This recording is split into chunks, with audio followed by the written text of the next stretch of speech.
have read his books. You know him as a world-renowned author, over 70 books published, a world-renowned speaker, a leader of world organizations. But beyond all of the accolades, everything that he's done, most important to me, a true friend of the VI community, a personal mentor, and someone that I want you guys to show your appreciation for the wealth of knowledge he's about to give us. I want you guys to radiate this room of energy like the ViSalus culture is, and help me welcome to the stage our friend, our mentor, our champion of our leader program.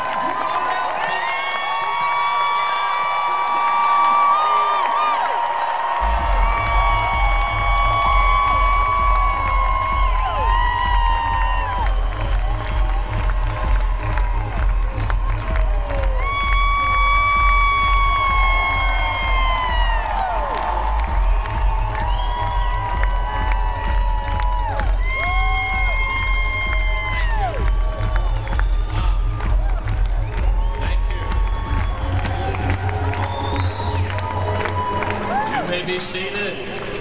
Good afternoon.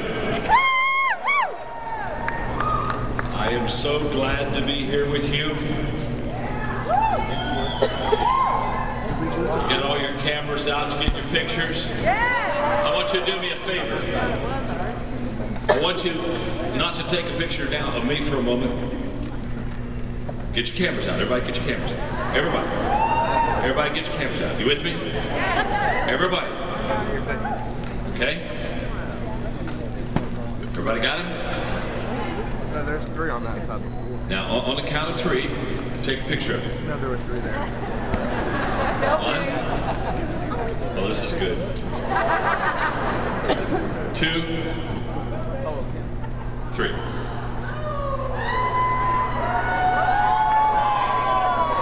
Okay, now, that's not the important picture today. But you got that out of the way. And I know how you got to get it out of the way, so we got that done. Now, take a picture of yourself. Right now. Take a picture of yourself. Are you ready? On the count, everybody take a picture of themselves. I'm in your picture. 1, 2, 3.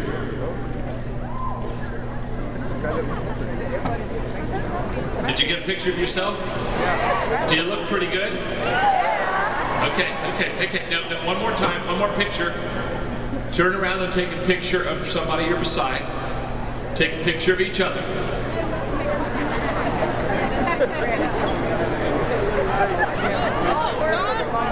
On the count of 3. 1, 2, 3. Take that picture.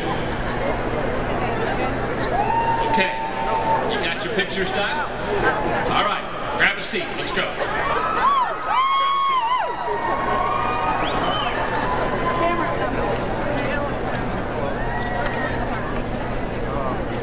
I'll put that part of my body on that.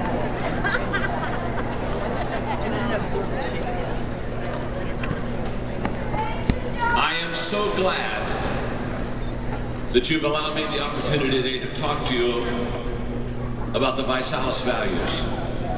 And I thought that Blake did an outstanding job just presenting those values before you one more time, because that's the DNA of this organization. Come on. And I can tell you, because I have the privilege of being with them and have the privilege of mentoring them, and they're so young. I sometimes look at the 3 guys, I call them the 3 musketeers. And I look at them and I say, I feel like your father. I feel like your father because you're young, and I want to pour wisdom and I want to pour experience into you. And I just want you to know that as I am with Ryan, Nick, and Blake, I want you to understand that these 3 leaders, these 3 founders, these 3 men who bought the company back,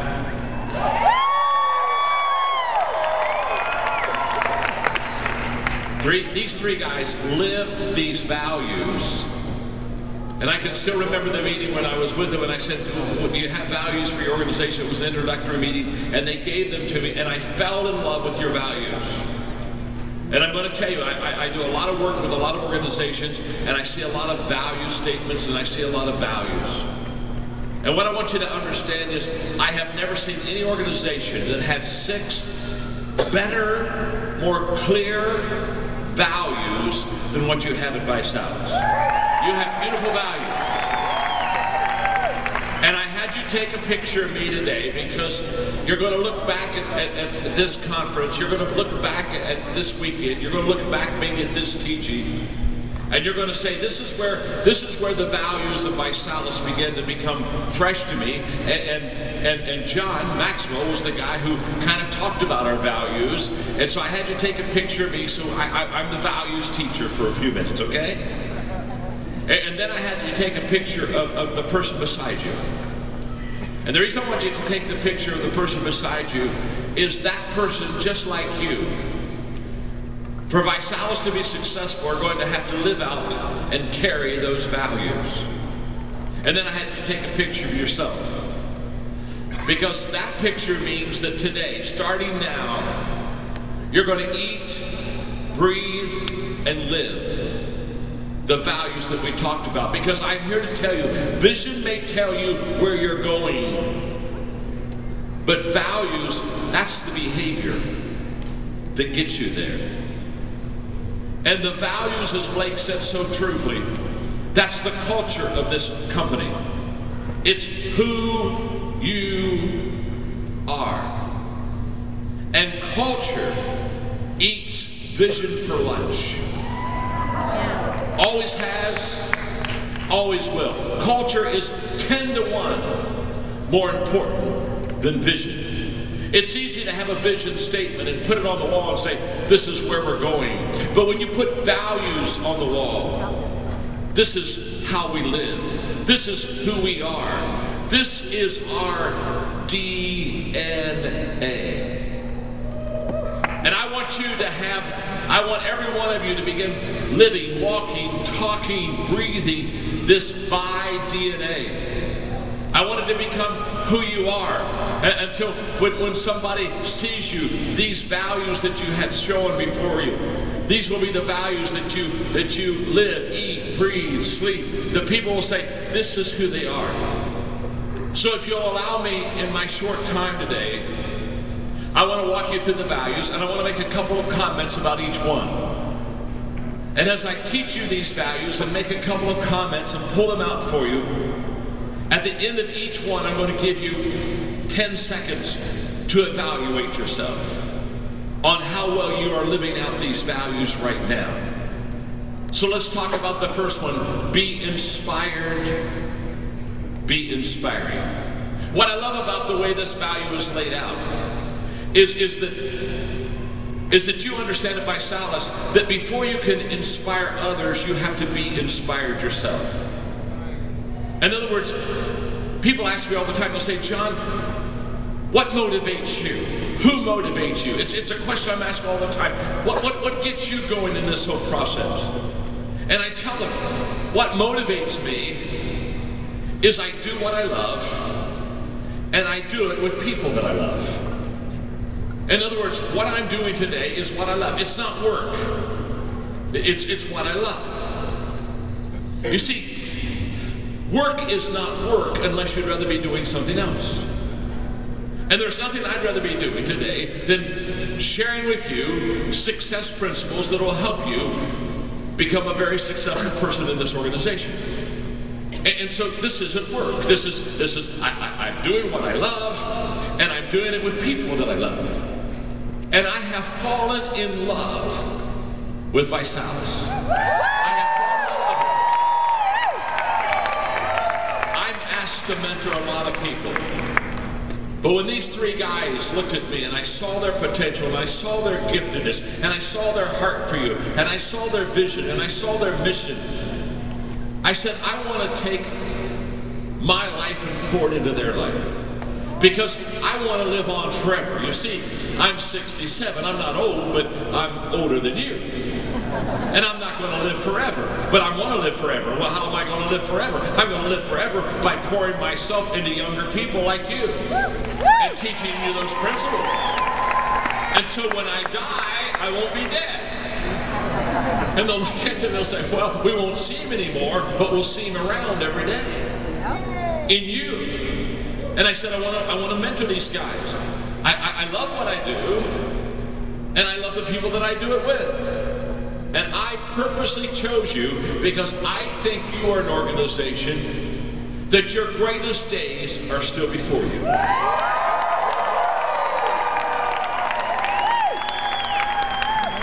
And I want to be a part of it. So when you're having those great days, I want to say I was a part of that.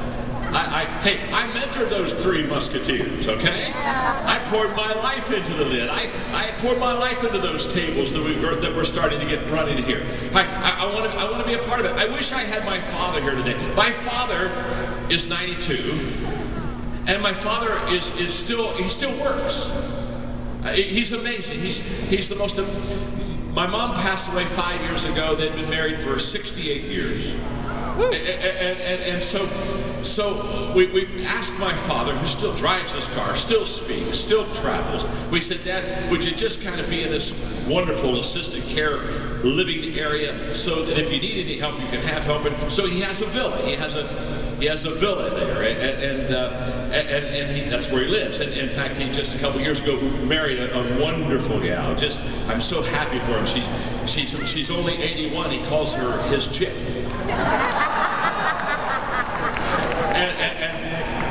And my dad is just amazing. And one time he was talking to me a couple of years ago, and he said, John, isn't it wonderful? And he said, I just love people, and the older I become, he said, isn't it wonderful, the older you get, the more you love people? I said, that's not true. I said, I know a lot of people, they're getting older, but they're not getting better. You with me? That's a choice. But my father just loves people. And when they said this assisted care, when they opened it, it's a brand new center. My dad told me at lunch, he said, son, I'm going to be the first one that lives there. I'm moving in first. They said I can move in first. I said, well, that's great, Dad. Why do you want to move in first? He said, first of all, son, do you understand old people are going to live there? I said, okay. And he said, not only old people are going to live there, he said, they're nervous, they're frightened, they've maybe never been from their family. He said, I want to move in first so that I can, every time they move, I can be at the front door and I can shake their hand and I can say, my name is Maxwell, and I'm going to be your neighbor, and we're going to have a good time, and it's okay here, and you're going to be all right. Talk to me. He's 92. He's the volunteer chaplain. I mean, well, he's the chaplain. In fact, he told me, he said, I'm the chaplain. I said, well, how did you become the chaplain? He said, I raised my right hand. I made myself chaplain. He has 2 services on Sunday morning. We started with 1, filled up the building. And so he got a second one, he filled it up. And so we're having lunch, and he said, son, he said, I don't know what we're going to do. He said, we're full in the first service. We're full in the second service. He said, I'm looking into satellite right now. I'm looking into satellite. He's 92. He's looking into satellite. Hello. People love him. They just are inspired by him. Now, why are they so inspired by him? Because he is inspired. You've got to be alive before you can transfer to someone else. You cannot give. You cannot give what you do not have. Are you with me? It starts with you. People ask me all the time, they say, John, when are you going to retire? I'm not going to retire. I don't want to retire. Well, don't you have enough money to retire? Of course I have enough money to retire. My goodness, I've sold 25 million books. Do the math. I can retire. But I'm not going to retire. Why do I want to retire? I love what I do. I got up this morning and I thought I'd get to talk to you today. I mean, I love this. When I'm done, I'll go jump on my plane and I'll go back up to North Carolina where we got a little summer place up there, and I'll spend a day and a half, and then I'll take off from Moncton. I'll take off from Moncton, Canada. I'll be there, and I'll be in Calgary, and then I'll be in Dallas. And no, I'm not going to retire. Hey, when you love what you do, and you do it with people that you love, you're inspired and you are inspiring. Does that make sense to you? So look at your neighbor and ask him, Are you doing what you love? And are you doing it with people you love? Go ahead and ask them that.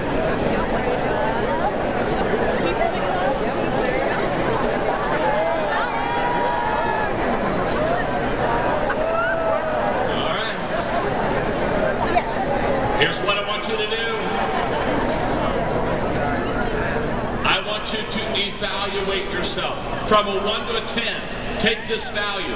What are you right now from a 1 to a 10? What's your behavior right now? Just put it on a piece of paper. From a 1 to a 10. On value number 1, be inspired, be inspiring. Let's go to number 2. The second value is to build trust through collaboration. Now, when I think of collaboration, I call this value is, I kind of retagged it just a little bit. I call this value together trust. Together trust. This collaboration is where you come together with other people and there's a trust there that's like a glue that holds you tight. And how do you develop this together trust? How do you develop this collaboration? Number 1, you have to be competent. There was a survey that just came out about 6 months ago about people being trustworthy. And what was significant about this survey is that competence and trustworthiness were placed together. People said, you really can't be trustworthy unless you're competent. You can't trust a person that doesn't have the ability to pull it off. Promises are easy, production isn't. So this whole collaboration, this together trust, it begins with competence, and then it continues, number 2, with consistency. You not only have to be good at what you do, but you have to be good at what you do every day. Now, consistency, this is a huge word. It's an underrated word. If you would look at me and say, John, what is the number 1 success trait of your life? And many people who hear me and listen to me, they say, well, it would be charisma. You got charisma. No. I can tell you, my number 1 success trait is I'm consistent. I've been teaching leadership since 1974. I've been writing books since 1979. I've been developing resources since 1982. I mean, I've just been doing this for a long time. I've been teaching. I've been speaking since I was 17. I'm 67. I've been doing this for 50 years. People say, wow, how did you get so good? 50 years. Hello. Well, you're so relaxed. You just sit up there, sit on your chair, suck on your cough drop, and drink your water. How did you get so relaxed? I've done this 12,000 times. 12,000 times. If I'm not good after 12,000 times, when am I going to get good? Hello? Listen to me. People see me now and they say, you're awesome. I said, oh, you ought to see me when I was your age. I was awful. I've gone from awful to awesome. It's a fact. Because can I tell you something? When you start in this business, when you start in that, can I tell you something? When you start something, you're not any good. And man, if I was doing this business, first thing I'd do, I'd get all my new recruits together and I would just let them know, you won't be good for a while. Just trust me. You just won't be good. I love people say, all right, this is my first time, so I really want to do it right. And I want to stop and say, you won't. You're not that good. My name's John. I'm your friend. You won't be that good. Trust me. Nobody's good at the beginning. You were when you were born. Hey, come on. When you started to talk, you weren't good. You didn't get up at 7 months old and speak in sentences. You just one day you were on the floor and you went, wow. Did you hear that? Did you hear that? Wow! Oh, that's amazing. Baby's talking. Wow! Well, what's baby saying? Have no clue. Wow! Unless there's a grandparent in the home and they know exactly what that baby's saying. They know exactly. You see, you didn't start talking in sentences, and when you started walking, you didn't get up one day and say, hey, let's walk a mile. You didn't want to walk, you wanted to walk a step, and 2 steps, 3 steps, and my gosh, you've got something going here. You see, nobody's good in the beginning. You say, well then how do I get good? You see, the only reason you start is so that you can continue, so that someday you can get good. And you're not good in the beginning. So look at your person that you're sitting beside and tell them, you're not going to be good in the beginning. Go ahead and tell them that. Tell them that. Wow. You're not going to be good in the beginning, but you can participate. Oh yeah, that's good. That's good. Tell them that. Now wait. Hold on. Excuse me. Some of you are already telling them what they're not good in. You're pulling this out way too long. And let me tell you this, and then there's this, and then there's this, and then. You're not good in the beginning. You see, here's what people miss. They miss success in this business because they don't stay with it. See, they want a shortcut. Isn't it interesting? They want a shortcut, and when they don't get successful in the first 3 months, they exit. And nobody ever succeeded by quitting. Nobody ever left the business and got good in it.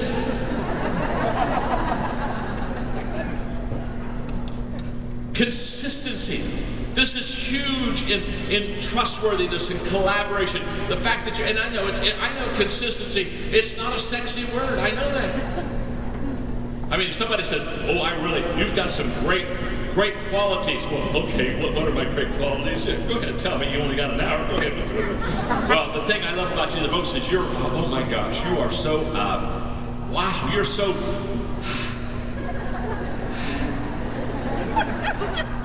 consistent. We're disappointed. We wanted to see something grand. Let me tell you something. Consistency is the success of this business. And if you want to have collaboration, you got to be confident. You got to be consistent. And third, you got to put others first. You just got to put others first.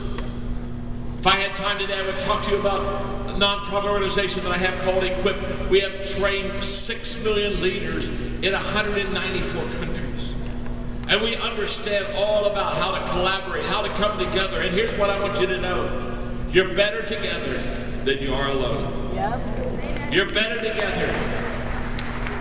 None of us is as smart as all of us.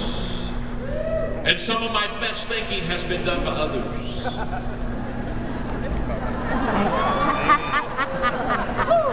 I can wait. And this is a great Visalis value. It's a great value. Collaboration, coming together. Now, just take a moment and evaluate yourself. How good am I at this? From a 1 to a 10, how well am I doing this? Number 3, be a good teacher, and I love this one, and a better student. When Visalis laid out this value, they understood that you want to do a good job teaching, but what you really want to make sure is that you're a better student. I was being interviewed earlier today by a national magazine. And in the interview, they said, John, you're known for the fact that you do a lot of growth. And they were referring to the 15 Laws of Growth book. And they said, you're a lifelong learner. And they said, talk to us, what does it mean to be a lifelong learner? And I wrote this down, and I want to pass this on to you. If you're a lifelong learner, what that means is you learn every day, and you share every day. Every day you're learning, and every day you're sharing. And the best teaching isn't teaching out of knowledge, it's teaching out of a new experience. And so every time you learn something, you want to pass it on, you want to share it. You're learning every day. You're sharing every day. The second thing it means to be a lifelong learner is that you always are asking questions. I'm telling you, when I started off at your age as a young leader, I didn't ask questions, and this was my greatest downfall. I wanted to tell everybody what to do, and I had vision, and I wanted everybody to get on my team. And so I was always pointing and giving direction. And I wish somebody would have walked into my life like I'm walking into your life right now and saying to them, you got to ask questions. Listen to me. Questions are the keys that unlock the door to success. And the better questions you ask, the better answers you receive, and the better and more successful you'll be. And if you are a continual student, you'll continually ask questions. Continually. I have a book that comes out in just a couple of weeks. I'm so excited about it because I for so long wanted to help people know what kind of questions to ask. And I got a book coming out in 2 weeks called, or 3 weeks, the first week of October, Good Leaders Ask Great Questions. And the whole book is all about, here are the questions you have to ask people to be successful. Margaret and I just went on a trip in Italy. We just came back. We were with 80 people. It was a major trip. We had dinner one night at Andre Bocelli's house. We hung around with Lionel Richie, and I could give you a list of just the list never keeps. And I was with billionaires. And I just, all I did was ask questions. We were there together for 5 days, and 4 days all I did was just ask questions. They'd say, well, tell me about you. I don't want to tell me about you. I want to ask you some more questions. Tell me about you.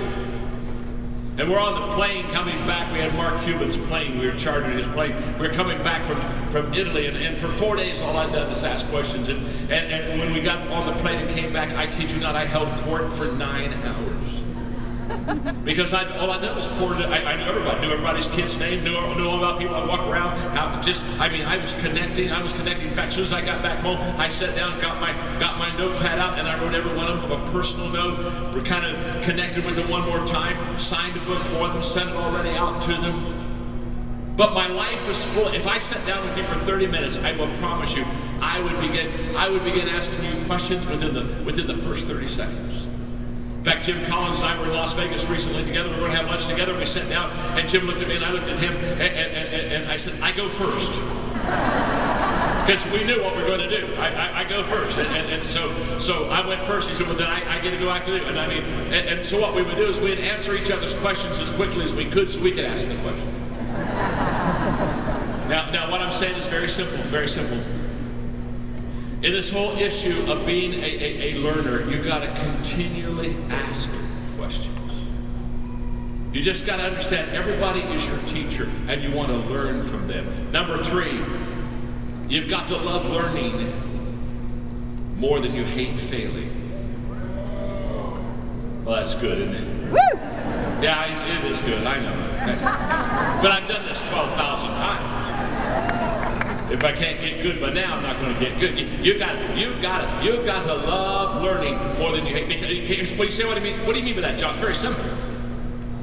How many of you have never asked a question that you really wanted to know because you thought maybe it was a dumb question? Come on, you see those? That's good. That's good. It's all of us. Some of us are. Of course. When you love learning more than you hate failing, you'll ask dumb questions. You'll run out there, you'll take the risk. I can still remember as a young leader going to an event called Idea Exchange. And everybody there in that room, they were older than I was, they were more successful than I was, they were better, they were faster, they were more experienced. And I remember I had questions and I didn't ask them because I just thought, I'm not sure this is a good question. And I felt a little bit out of my league and I felt a lot intimidated. And I left that whole meeting, that whole Idea Exchange, and guess what? I never asked you a question. And all of a sudden I understood something, that if I was ever going to be where I wanted to be, I was going to have to fill my life with asking people questions, even though it might not be even a great question. I just had to ask questions to learn. And the last thing I want to say, because I got to get to the 4th value, and I just wrote this down on my card. There are 4 words I want you to put down. They all rhyme. Burn, learn, turn, and earn. If you really want to be a lifelong student, you have to burn with passion. You've got to be passionate about knowing this business. You've got to be passionate about taking every resource that ViSalus has and applying it to your life. You've got to have passion to build this business. Passion is your fuel. Passion is your energy. Burn, and then you learn. That's the growth. As you burn with passion, you begin to ask those questions and you begin to build growth in your life. And then you have to turn, you got to make changes, because when you start learning, guess what happens? The moment you start learning, you realize you don't do it all right.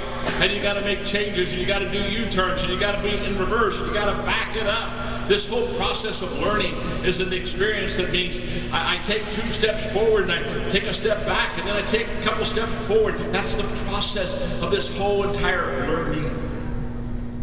So you burn, you learn, you turn, and then you earn.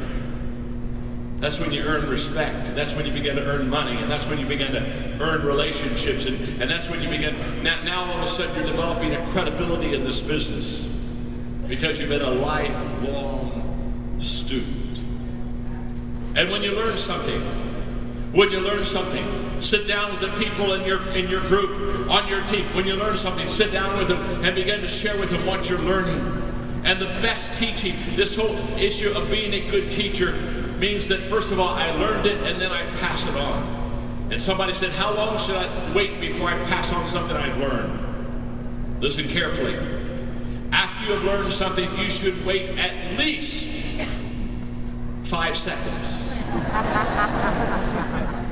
Come on now. Give it 5 seconds before you turn it around and teach someone else.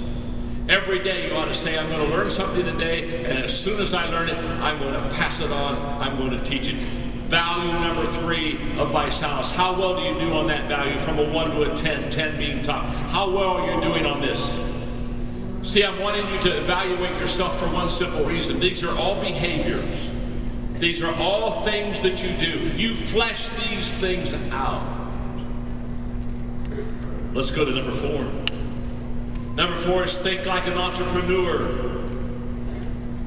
and be resourceful. Wow. Think like, how many of you are entrepreneurs? Let me see your hands up. Well, let me tell you what an entrepreneur is, and then I'll ask you again, how many of you are entrepreneurs?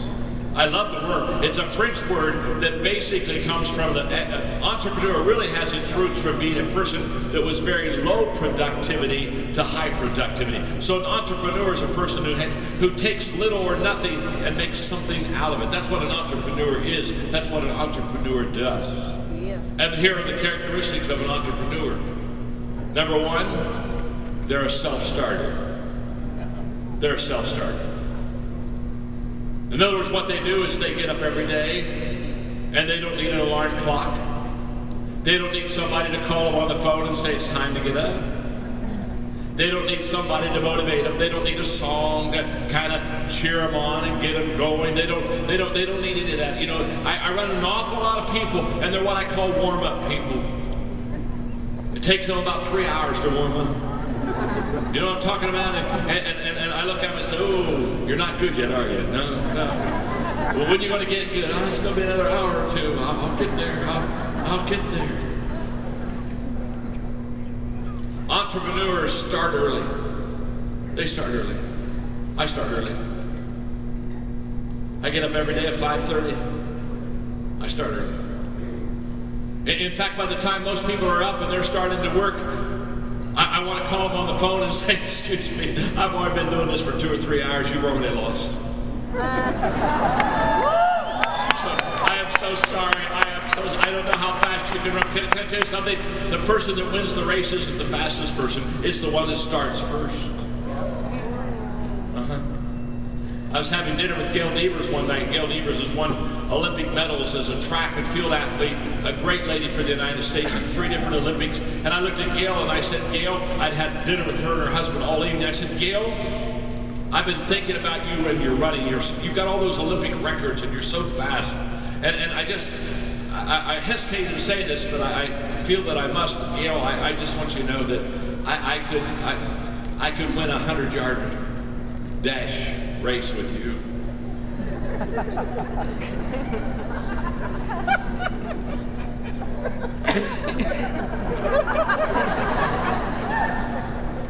I wish you could have seen the look on her face. I mean, look at this body. I'm not really old. I'm not toned. I'm more like the Pillsbury Doughboy. Challenge! I took the challenge.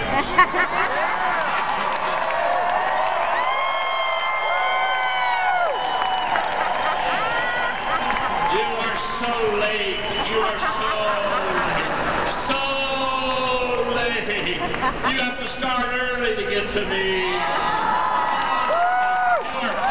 are 2 days behind time. You are so late. See, Anthony challenged me.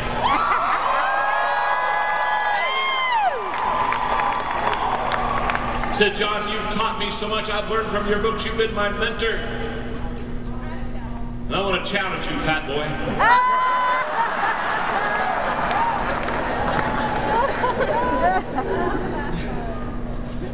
I looked at Gail Devers. I said, Gail, I can win a 100-yard race. And I'll never forget the look on her face. And she looked at her husband, and she said, did you hear that?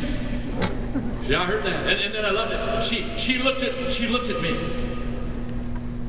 She said, now tell me one more time, what can you do? I said, I hesitated. I don't want to make you feel bad.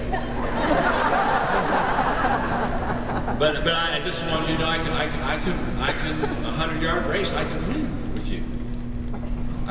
Those competitive juices in that girl, she was ready. We were in a restaurant. She was ready to take off those high heels, take me out front, and run a walk. And I got her right on the edge. I got her right on the edge. And I finally knew she couldn't take it anymore. I said, now, Gail, listen to me. Just relax, Gail. Relax. Take a pill. Relax. Gail.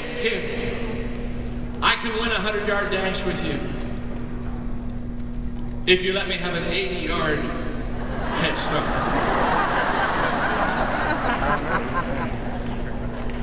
And I want you to know I thought carefully about the 80 yards. The reason I didn't talk the whole dinner is I kept saying 80 yards. See, because what I wanted to do is say 70. And I came to the conclusion that I probably couldn't win that race at 70. But 80, even this fat boy can stumble across and win. And you say, well, of course you can win the race. You had an 80-yard head start. That's the point, friend. That's the point. You got to get a head start on people.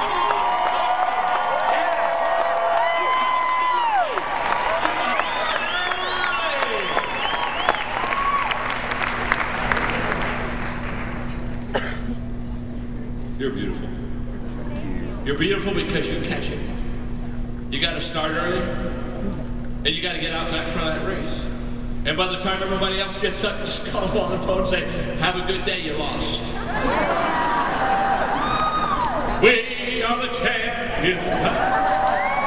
Why? Because at Visalis, we get up early. We start early. We get out in the race before there's a race going on.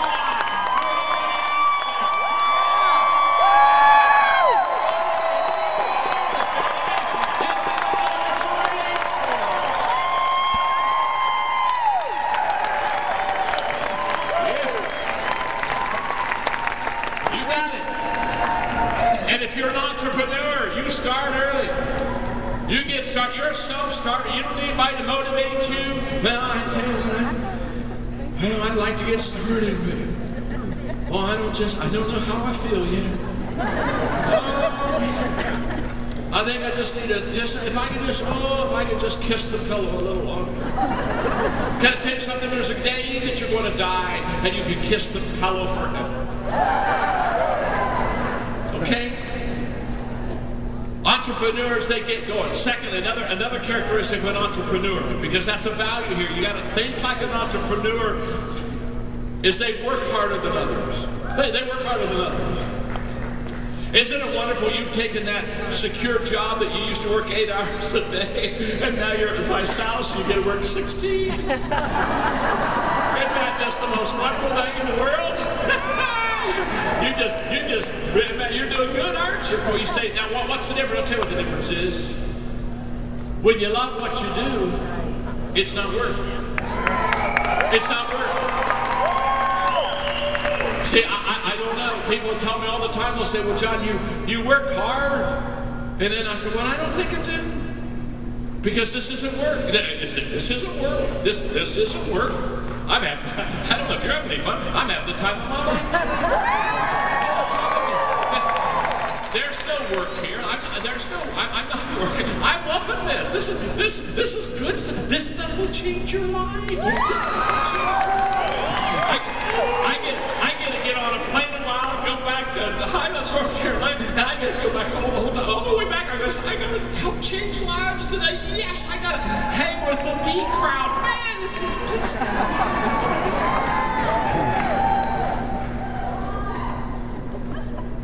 The third thing entrepreneurs do really well, they have a strong desire to win. They like to win. Let me just do a little survey here today. How many of you like to win?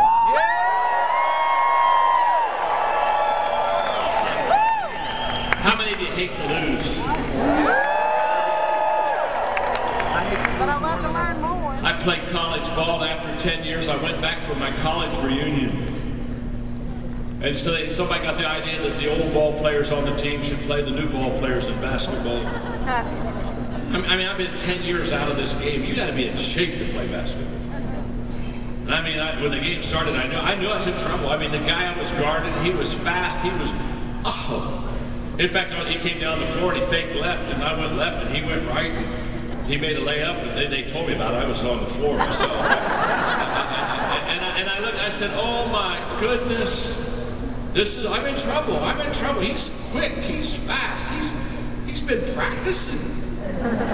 He's better than I am. And what am I going to do? Because I want to win.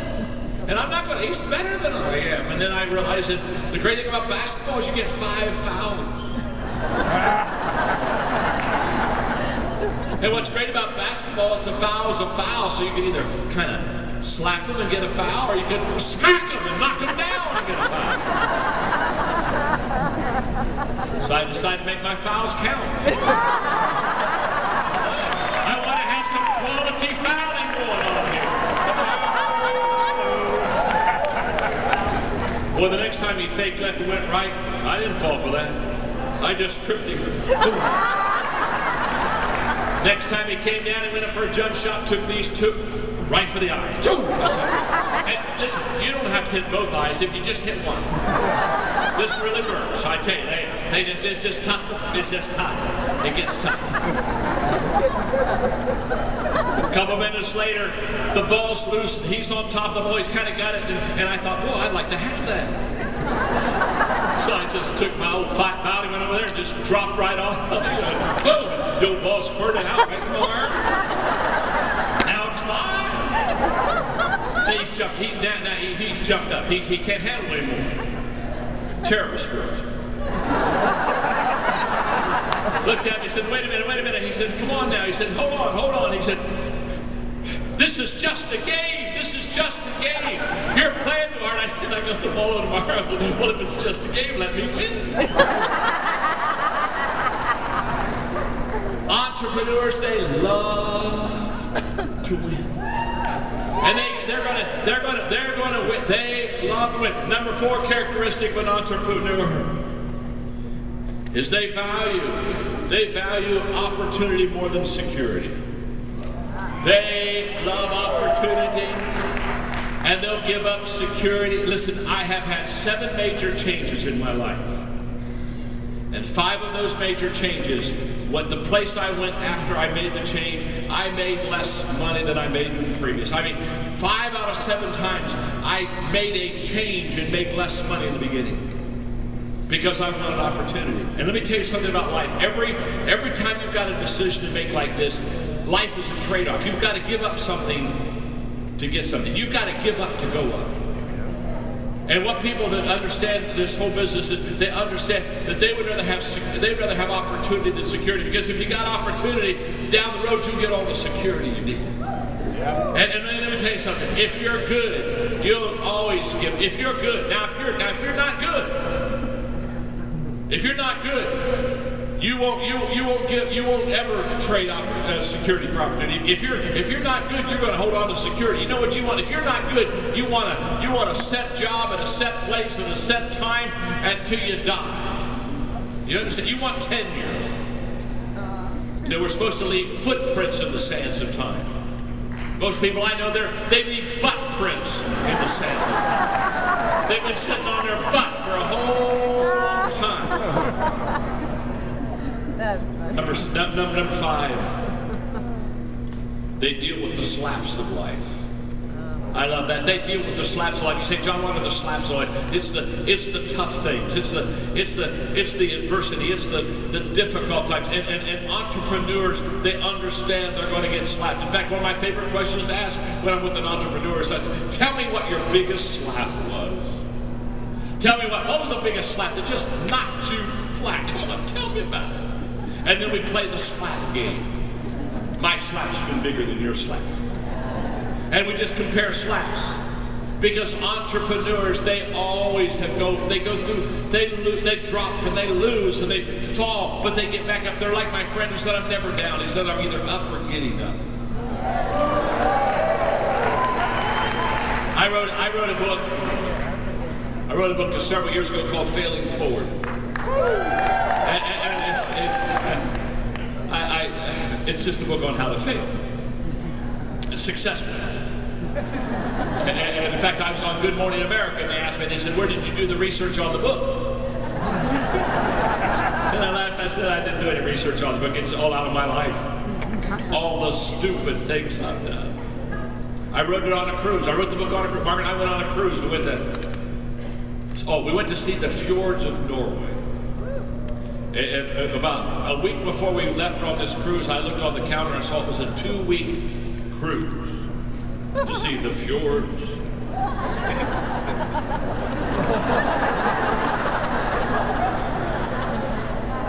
The fjords of Norway. I sat and I said, baby, seems a little long to me. Seems a little long. Now, I'm not trying to convert you, but I'm a person of faith, and I said, you know, God created heavens and earth in 6 days.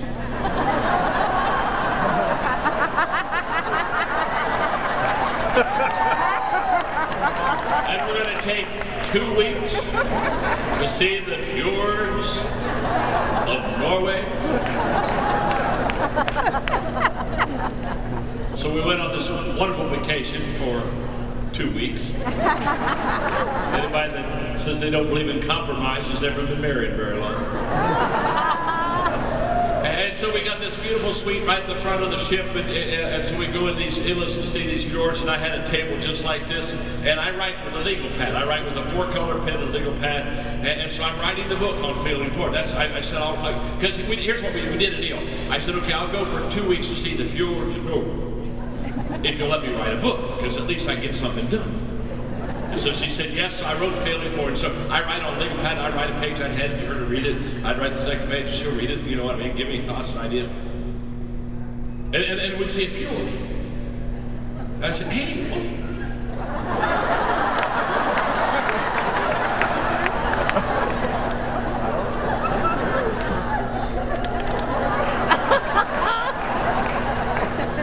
that's a fjord.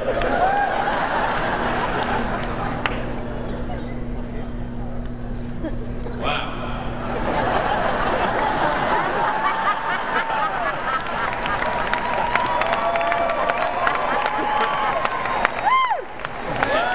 And then I said, oh, hey, baby. There's another fjord.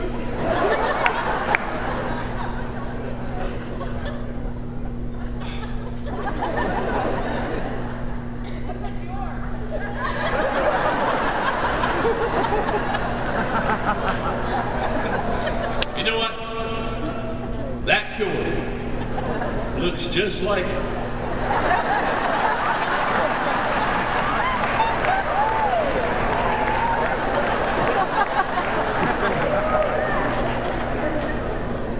we're finished with our 2-week cruise. finished with my book.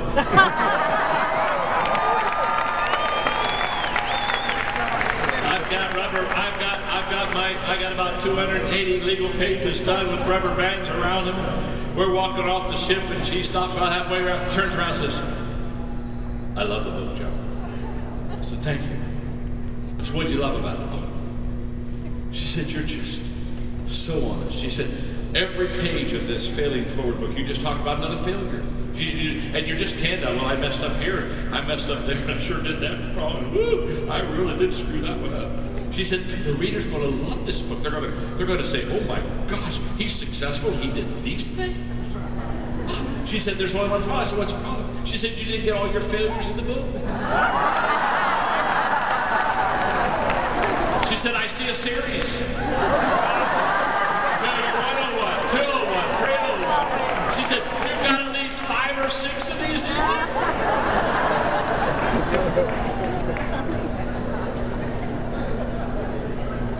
So last year, I wrote my second failing book.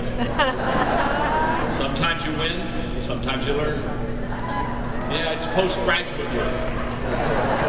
Oh yeah, in that book I talk about accidentally taking a gun to an airport. I talk about leaving my passport in Florida when I was in Washington and had to go into Canada, and I couldn't go in without the passport, and it cost me $23,000 to get the passport to me so I could get into Canada at 3 o'clock in the morning so I could speak the next morning. Oh yes, I'm telling you, I am the poster boy for failure. Yeah, see, the only difference between you and me, well, there's 2 differences. The first difference between you and me is I failed more than you. I really have. I mean, I have. I'm 67. I don't know how many times you've messed up, but double it, triple it, that's me. I'm very proud of that. In fact, look at your neighbor and say, boy, John has messed up more than even you. Go ahead and tell him.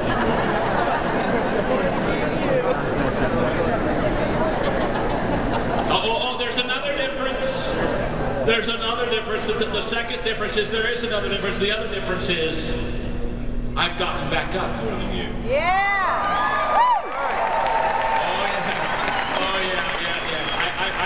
I've gotten back up way more than any of you. You see, every time you fail, you've got 2 choices.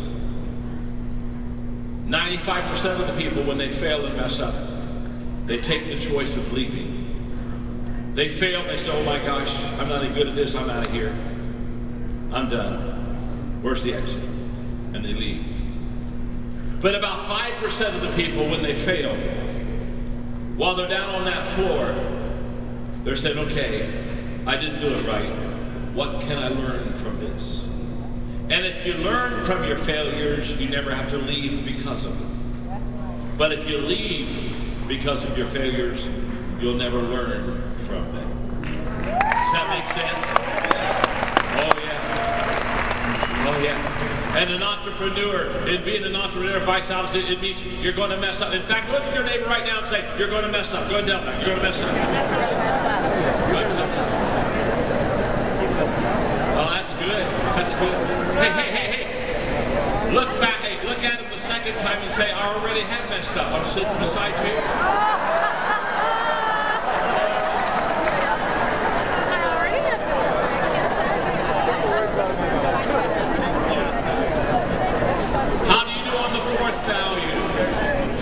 Is thinking like an entrepreneur. From a 1 to a 10, what's your number there? What's your number? I'm asking you to do this because, listen to me, you got to know where you are before you can ever determine where you're going. You got to get a true picture of yourself today if you want a great picture of yourself tomorrow. So just kind of, where am I on that? How am I doing in this entrepreneurship? The 5th value is to seek simplicity. In other words, keep it simple. I was being interviewed on a TV program. I won't tell you the program because you would know it, and you would know the interviewer. And basically, he looked at me and he said, "John," he said, "I've read 4 of your books," and he said, "Boy, they're really simple." And he said it to me in a kind of a nasty way. And he said, "Why do you write books of such simplicity?" I said, "Because I'm simple. My name's John." The name's simple. Everything I know I've learned is just, and I'm a communicator, not an educator. An educator takes something simple and makes it complicated. And a communicator takes something complicated and makes it simple. Woo! That's what they do. And I love that, I love that, I love that seek simplicity. I love that. Because the best things in life are simple. And I've worked hard on finding common ground and connecting with people. And I've worked hard on taking things that are hard or complex and bringing them down to something that is easy to understand. I worked hard at that. And I love this. I love this whole issue of Visalis, of keeping it simple, keeping it, just bring it down to where you can understand it and where the people can apply it. I'm going to give you a process I use for this seeking simplicity in my own life. I start with values, and I love your values because they're simple. Let me tell you something about your values. Every one of you can do what these values are. Is that not true? Every one of you understand. They're not complicated. They're not beyond you. You need to memorize those values. And they're simple, and they're easy. They can be fleshed out. So I start with values. That's the foundation. That's what I stand on. That's who I am. And then the second step is principles. Out of the values, I begin to pull out a principle. And a principle is like your North Star. It's your compass. It gives you guidance. The values are the foundation. The principles are the North Star. It's what gives you direction. And then thirdly, you begin to prioritize. You begin to prioritize your life, and you do the things that are important. The Pareto principle. If you prioritize your life right, the top 20% of the stuff you do will give you an 80% return. And so you begin to prioritize these things and say, I don't do a lot of things every day, but I do a few things every day. And then you develop a system. And systems, that's the freeway. That gets you there the quickest. It's the quickest way to get to where you want to go. And what is beautiful about this organization is they've done this for you. They've got the values for you. They're going to teach you the principles. They're going to be able to take and help you to prioritize how you work best in this business. And then they're going to give you a free way to really travel on. Seek simplicity. How do you do on that from a 1 to a 10? How do you do on that? And then there's one more to go. Challenge yourself and then challenge others. When C. Anthony 2 days ago challenged me, before he challenged me, he told me how much weight he had lost. He told me and he looked good. He looked really good. In fact, I kind of thought we looked about the same. He had a little better tan than me, but I thought we were about the same. And C. Anthony said, let me tell you something. Here's what I've done. And then he turned and he said, now, I want to challenge you. All great leaders understand something. You cannot take people where you've never gone yourself. Too many leaders are like travel agents. They send people where they've never been themselves. They buy the plane tickets. They get the hotel reservations. They book the tours. They get it all together and get you a nice package and hand it to you and say, bon voyage. And by the way, take pictures. I've never been there myself. You don't want to be a travel agent leader. You want to be a tour guide leader. A tour guide leader, they say, come with me. I'm going to be with you all day. We're going to get on the bus. I've lived in this neighborhood for 22 years. I'm going to take you to museums I've been to hundreds of times. I'm going to have you meet people that I've known for many years. Follow me. Come on with me. Watch me. Let me show you. When you challenge yourself, what that basically says is never ask anyone to do what you haven't already done successfully. Woo! I'm sometimes asked in Q&A, people say, John, what is your greatest leadership challenge? And whenever they ask me what my greatest leadership challenge is, I very quickly say my greatest leadership challenge is leading me. It's much harder for me to lead me than to lead you. You see, I've talked to you for about an hour. I've given you principles. We've talked about the values. I've given you illustrations. I've given you thoughts, ideas, quotes. I've done all this stuff. And in a few moments, I'm going to be done. And I'm going to run back to the airport, and I'm going to go back home. And you got to understand, I've shared with you what I love and what I know. But you got to understand, it's easy to share these things with you. But can I tell you, it's much harder for me to live them. Are you with me? Yeah. John Wooden used to look at his ball players and used to tell them, don't tell me what you're going to do. Show me what you're going to do. Show me what you're going to do. And when you challenge yourself first, and you succeed, and you produce, that's why you never become an authentic leader until you're a producer, because you've got to be able to show the others that you've done it. Nobody wants to follow a loser. Right? Nobody wants to follow somebody that's not successful. Nobody gets up in the morning and says, oh man, my marriage is on the rocks. I got to go find somebody that's been divorced 7 times. No. People, when they want to follow somebody to lead, they want to follow somebody that's already been there, done that, and been there and done it, and keep being there and doing it. Not like historian been there, done that, but they're still doing it, and they're still successful. The credibility of your leadership is not what you have done. The credibility of your leadership today is what you're doing right now. You can't live off of yesterday. You can't live off of your past. You can't say, well, 2 years ago I was really good in this company. Well, let me tell you something. Then I should have followed you 2 years ago, because I'm not following you now. You can't live off of yesterday. If your best days are yesterday, can I tell you something? You have no future. I've written 76 books. In fact, this year I tackled a project I've never tackled. I've been writing 5 books at a time. Now that's a lot for me. I usually write 3. And people ask me all the time. They say, John, what's your favorite book? My favorite book is the book I'm writing right now. That's my favorite book. That's what gives me the energy to keep writing. I never said when I started I was going to write 76 books. I never gave a number. I just said I'm going to write a book. And I loved that one. I said, oh, that was fun. I'll try another one. And oh, that was fun. I'll try another. And can I tell you something? I'll keep writing books until, if there's a day where I say, this isn't my favorite book, I'll quit writing. Yeah. Because you see, I will have lost the joy. And I run into people in all kind of businesses, and they've been there and they've done that, but they've lost the joy. And they've lost the passion, and they've lost the energy, and they've lost the commitment.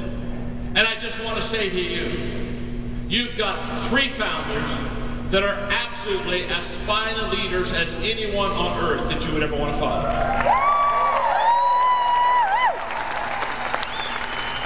I want to tell you, you have an organization that is not some of the best, it is one of the best. And listen to me, you've got an opportunity to make a difference in people's lives, and by making a difference in their lives, you'll make a difference in your life. And the values that you've been taught, and the values that you now need to live and flesh out, those values will take you to success the rest of your life.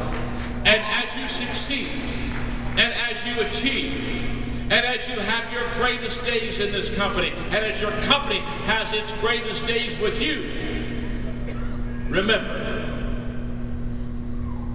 there was a guy named John, and he was your friend, and he told you that you had everything within you to be the success that you want to be. And I started early, believing in you before you even believed in yourself. Thank you.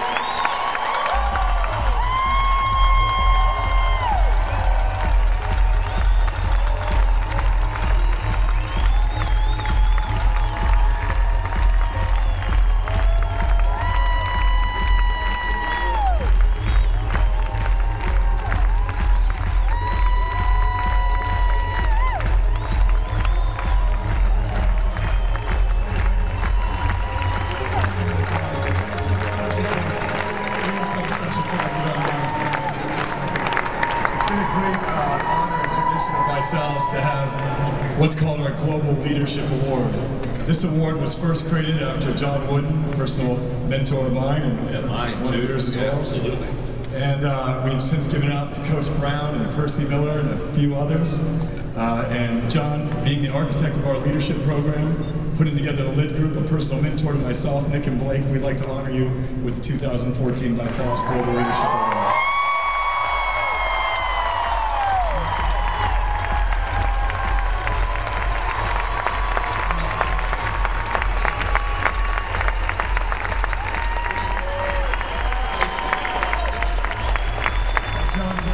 Before we say a few words, we have a quick video we want to show you of Coach accepting the first award and so forth. Oh, I love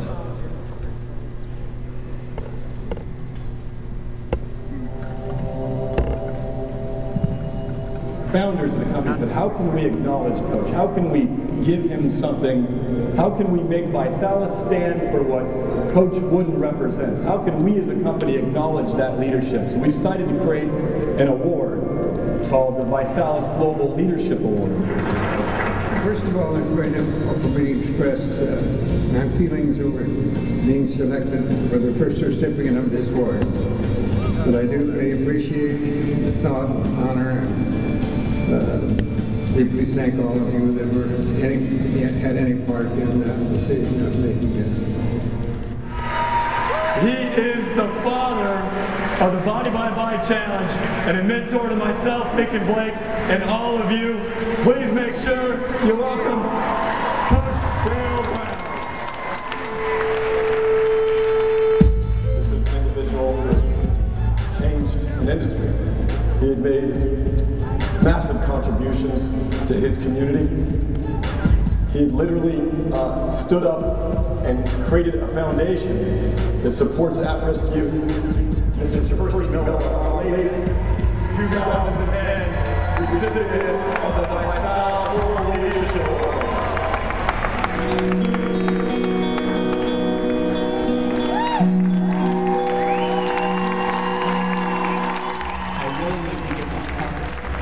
Thank you to every one of you that has come up to us in the last couple days and shared your story of what our picture has done for you. And I guess that's the one thing that I really want, is I want my journey to not only impact people right now, but to have an impact on their future.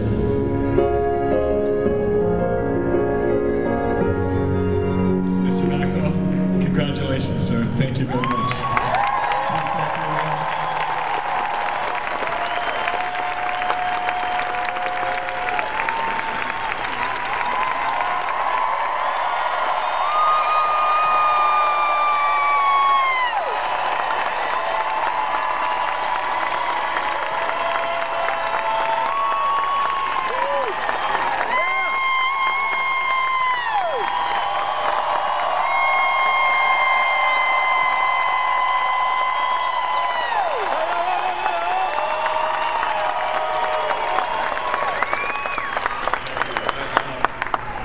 First of all, I'm very touched and grateful for you three and thinking of me worthy of this, because I knew one of the people you had there, and they were much greater than I am, and so to be in their company is pretty amazing in itself. And then I think also the greatness of an award is who gives it to you. And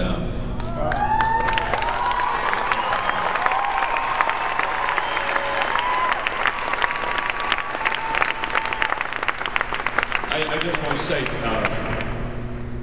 to you, Ryan and Blake, who's out here with me, when I fell in love with you guys when I met you, because I saw young men who wanted to make their mark on life and do it with people, and I felt like almost from day one like a father to you, and I just want you to know that you make me a happy dad.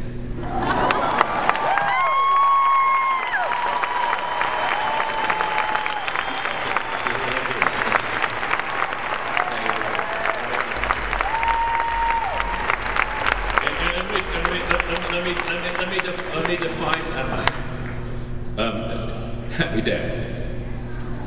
Happy dad means that you got boys that give you 100% of their effort and every day do their best to make you proud. And when Ryan called me up and called our team that works with him, Mark and Aaron called us and said to us that they were going to buy the company back and get back in that, and it made me a happy dad, because I think that my boys put their money where their mouth was. Yeah.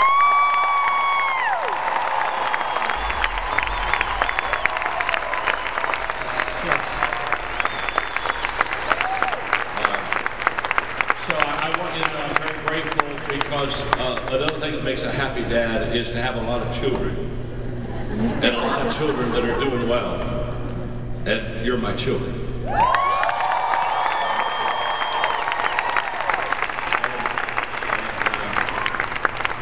And you're really doing well. You're really doing well. And your best days are ahead. And I just want to hang around you long enough and live long enough to just say, those are my boys. Yeah.